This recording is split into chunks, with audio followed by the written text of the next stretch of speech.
Good morning বন্ধুরা। আজকে এই টাইমে আমি ঘুম থেকে উঠি না, আজকে যেহেতু উঠে পড়েছি। এখন 7টা বেজে গেছে, তো এখন এক জায়গায় যাব, ভালো জায়গায়। তোমরা আমার ভিডিওটা দেখো, ভালো জিনিস তোমাদের আজকে আমি দেখাবো।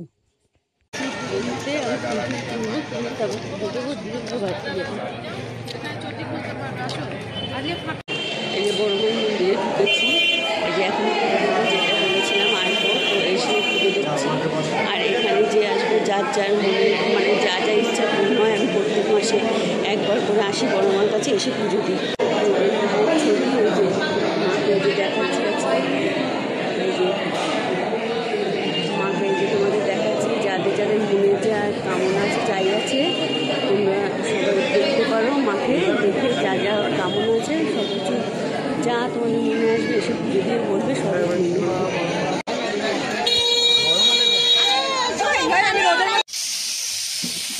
আসলাম। এটা রান্না করছি, আমি মাছ ভাজা বসালাম, ভাত হয়ে গেছে, আর ডাল কালকে রাখছে, মাছ করবো, আর কিছু আর করবো না, তাই রান্না হয়ে গেছে। দুপুরবেলা যখন খাবো তখন সব দেখাবো।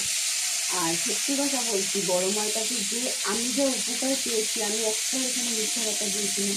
তোমরা একবার এসে মাকে মন ভরে ডাকো আর পুজো করো, সত্যি তোমাদের যা যেটা মানে হচ্ছে ঠিক মা তাদের উপকার করবে। মানে আমার যা বড় একটা জীবনে বিপর্যয় ছিল, আজ থেকে 1 বছর আগে, শুধু 1 বছর আমি তার কাছে গিয়ে বলেছি, আর সেখান থেকে ঠিক পথ বেরোতে আমার পরিচয় করে বলেছি। আর আমি 1 বছর ধরে প্রত্যেক মাসে মাসে যাচ্ছি পুজো দিতে।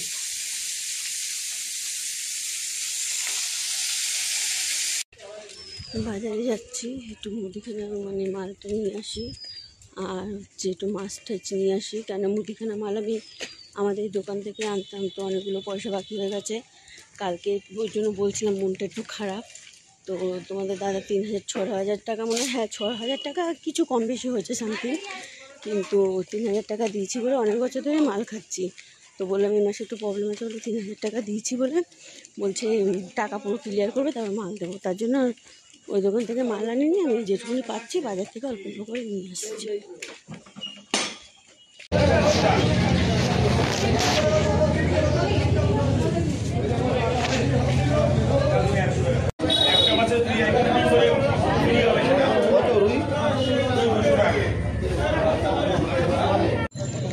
এটা তুমি 500 টাকা ভাঙতে হবে।